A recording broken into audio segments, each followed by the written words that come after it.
Em nome do Pai, do Filho e do Espírito Santo. Amém. Bendita és tu entre as mulheres. Então, caríssimos irmãos, celebrando com bastante alegria, cheios de júbilos, como diz o introito da Santa Missa, número 4, cheio de júbilo, igualmente com a Mãe do Senhor. As palavras do profeta Isaías, colocada nos lábios de Nossa Senhora: cheia de júbilo estou diante do Senhor, e minha alma exulta em Deus, em meu Deus. Ele me revestiu com a vestimenta da salvação, e me cobriu com o manto da justiça, como esposa adornada com suas joias. Então, as palavras de profecia de Isaías, e que nós vemos que como encaixa tão bem para Nossa Senhora essas palavras, e é propriedade sua. Nós cremos nisso.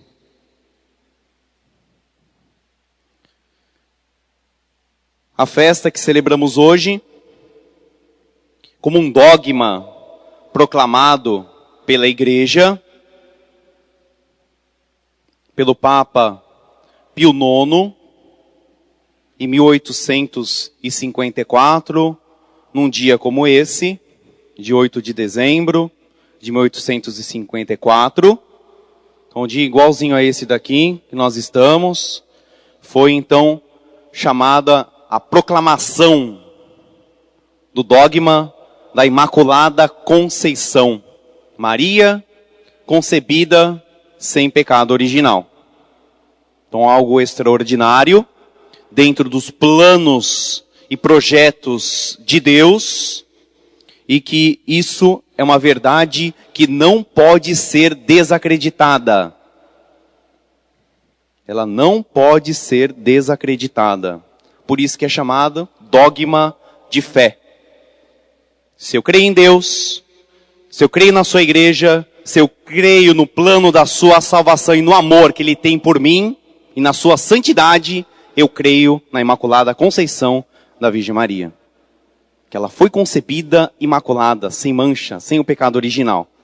Se eu creio em Deus, se eu creio na sua igreja, se eu creio no projeto da sua salvação, e se eu creio no amor que Ele tem por mim, eu creio que ela foi concebida sem pecado original. Dogma de fé para todos aqueles que são os candidatos para o reino dos céus.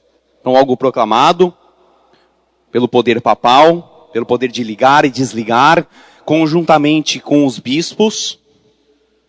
Então, foram reunidos nesse ano de 1854, 600 bispos, maioria da Europa, mas na sua totalidade pertencente a todo o orbe da terra, onde a Igreja Católica se encontra. Então, todos os bispos de todos os cantos da terra, reunidos, principais bispos, 600, um número pequeno, mas todos eles, na maioria unânime, proclamaram, defenderam, aprovaram que o Papa devia proclamar que Maria foi concebida sem pecado original. Então não foi algo que saiu simplesmente do Papa sozinho, por ele, como uma inspiração divina. Ele tem essa assistência do Espírito Santo, mas ele não proclama nenhum dogma sozinho. Ele sempre reúne a igreja. E os bispos que representam o colégio episcopal, o colégio dos apóstolos. Então o colégio episcopal representado nas pessoas dos bispos. E todos, na sua maioria, unânimes, proclamaram então a Imaculada Conceição da Virgem Maria. E aí o Papa, então, Pio IX, decretou, e nós vemos que é uma verdade que está totalmente ligada a Deus, a glória e a santidade de Deus e o amor de Deus. Então a Imaculada Conceição está ligada automaticamente e profundamente, intimamente a Deus. Repito, a sua glória, ao seu amor e ao seu projeto de salvação. A Imaculada Conceição de Maria. A Imaculada Conceição significa estar sem pecado original. Sem pecado original. Mas com duas coisas que são muito intimamente ligadas a isso. com mais duas coisas intimamente ligadas a isso, que são os afetos desordenados e os pecados pessoais, ou a desordem da concupiscência. Num termo técnico, teológico, a igreja sempre usa esses termos técnicos na sua teologia, no seu conhecimento e explicação racional da fé. Então, desordem da concupiscência. Maria, por ser concebida sem o pecado original, ela não tinha automaticamente esses dois pontos: desordem na concupiscência e pecado pessoal, que livremente nós fazemos como nós fazemos e temos em nós. Então, a desordem da concupiscência é aquele desequilíbrio de desejos, ou aqueles apetites totalmente desequilibrados que nós trazemos em nós. Eu quero fazer o bem, mas não faço o bem que quero, e faço o mal que eu não quero. São as palavras de São Paulo que bem explica a desordem dos desejos, dos apetites, e numa palavra da igreja, desordem das concupiscências. Então é esse desequilíbrio. Eu quero fazer o bem, mas não consigo fazer o bem que quero, e faço o mal que eu não queria. Me aflijo, sofro por causa disso. Eu creio tanto na santidade de Deus. Eu vejo como é bom viver a santidade que o Evangelho me prega. A vida de virtude, como ela transmite uma paz, uma liberdade interior, algo extraordinário.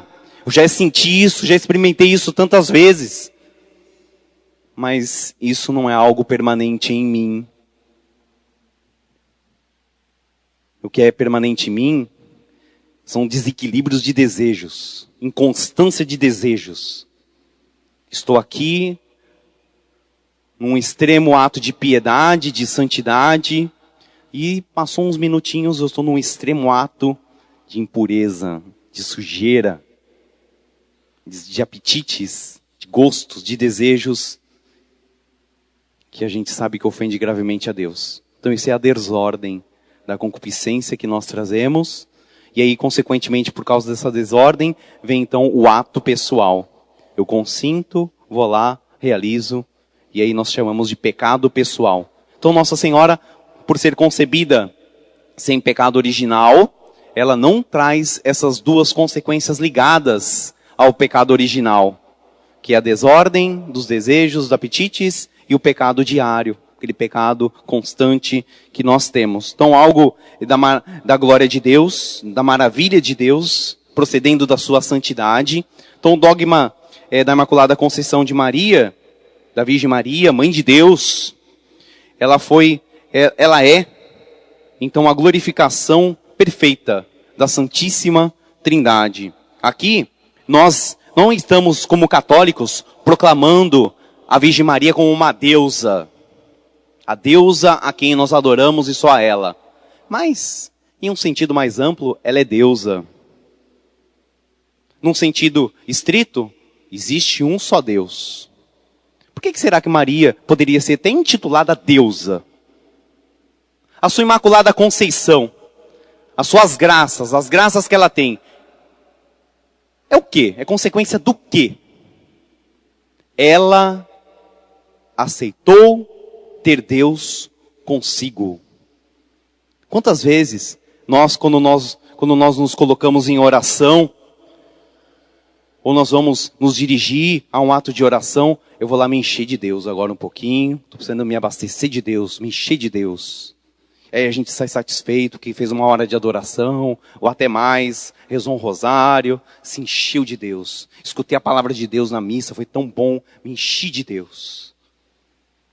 Se ela foi concebida sem pecado original, plena de Deus, pleníssima de Deus no seu ser, aí nós entendemos a íntima ligação de Nossa Senhora com o projeto de salvação da Santíssima Trindade.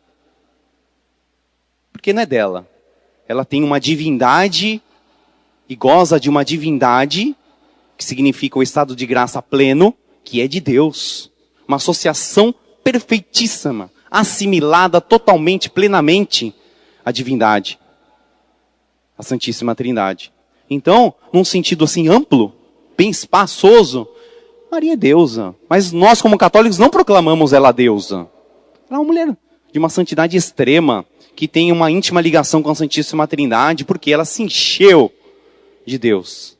Foi preservada pelos méritos de Cristo. Então, é algo extraordinário, em que ela está associada intimamente à Santíssima Trindade.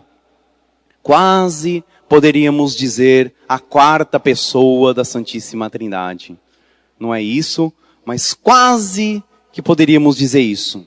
Tão plenamente realizada e completa de graça que foi a Virgem Maria para ser preparada para gerar o Filho de Deus. Então o evangelho de hoje é até o evangelho da Anunciação. Ave cheia de graça, o Senhor é contigo, bendita és tu entre as mulheres. Então se o Senhor é com ela, ela é plena. Ave graça plena, pleníssima de graça. Na verdade ela é toda ela divinizada no Deus Todo-Poderoso. É isso. Então nós vemos uma associação perfeita dela juntamente com a Santíssima Trindade. A associação pertence depois todos a nós, toda a igreja. Nós somos o corpo de Cristo. O corpo de Cristo não está espedaçado. Ele é a cabeça. E nós somos o corpo. Automaticamente todos nós estamos associados, seremos um dia associados à Santíssima Trindade. Teremos a divinização do nosso ser. E é algo que Maria precedeu. Ela precedeu toda a humanidade nesse mistério incompreensível, maravilhoso e profundo da associação das criaturas com o seu Criador. Numa divinização extraordinária. É isso. Nós vemos aqui resplandecer no dogma da Imaculada Conceição a glória do Criador, a santidade do Criador e o seu amor pelas suas criaturas e as suas criaturas humanas. De todas as criaturas, a humana, ele preferiu. A criatura humana, ele preferiu mais que os anjos, que são seres superiores a nós. Mas ele preferiu a cada um de nós. E aí preparou aquela que deveria ser a mãe de seu filho, como diz a oração aqui explica o processo pelo qual Nossa Senhora pôde ser preservada do pecado original. Porque é algo que estava na linhagem, está na linhagem humana. Como que de repente alguém, sem mais, sem menos, ia aparecer sobre a terra, gerada naturalmente, sem pecado original? Como que isso se explica? Se toda a linhagem tem essa consequência até hoje. Quem nasce, quem está nascendo hoje, quem nasceu ontem, tem que purificar-se do batismo, porque tem o pecado original. E traz a desordem da concupiscência, e vai trazer, crescendo um pouquinho, seus pecados pessoais. Então como que aconteceu isso? Qual é a explicação para a gente entender o poder, a maravilha e a glória de Deus que se manifestou nessa mulher bendita? Diz a oração, número 7, podemos pegar para acompanhar o pensamento.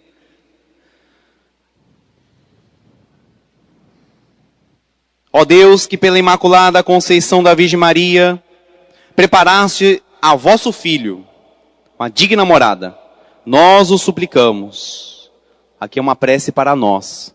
Aí que vai descrever como Deus realizou esse ato extraordinário de uma das criaturas não nascer com o pecado original.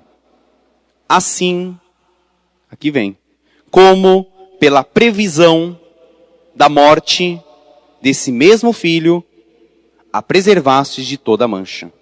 Aqui está descrito o que significa o poder de Deus. A influência de Deus no plano da salvação. Em previsão do sangue que Cristo derramaria, de toda a sua obra de salvação, em previsão da cruz, da sua morte, preservou ela antes da mancha original. Então, em previsão da obra da salvação. Então, conclusão, o fruto mais bendito, mais extraordinário e mais grandioso alcançado por Cristo na obra da sua salvação é a sua mãe. depois, consequentemente, toda a humanidade. Então, o fruto maior, glorioso, e o título mais glorioso, a coroa mais gloriosa do sangue derramado de Cristo, a preservação da mancha do pecado original de sua mãe. Então é algo do plano de Deus, do projeto e do coração de Deus. Então aqui está explicado como Maria pôde ser concebida dentro da linhagem humana sem pecado original, por causa do plano de salvação que se executaria em tempo breve, com o nascimento, com a crucificação e morte de Cristo. Então fica aí bem explicado. E, sobretudo, é que nós como católicos, de um modo simples, saibamos explicar com palavras de Deus, com palavras de amor também filial a Deus. Por que Maria pode ser uma criatura tão especial? Porque Deus a escolheu. Por que Maria pode ser concebida, então, sem a mancha do pecado original, se todo mundo? Porque Deus a preservou, por causa do sangue de seu Filho, que um dia derramaria. Por causa da previsão da sua morte, da sua redenção. Por que Maria é tão assim destacada, bendita entre todas as mulheres? Porque ela é a glória. Ela é o fruto do amor e do projeto da salvação da Santíssima Trindade. Em uma palavra, ela é a glória, a glorificação do poder da santidade da Santíssima Trindade. Ó Maria concebida sem pecado, em nome do Pai, do Filho e do Espírito Santo. Amém.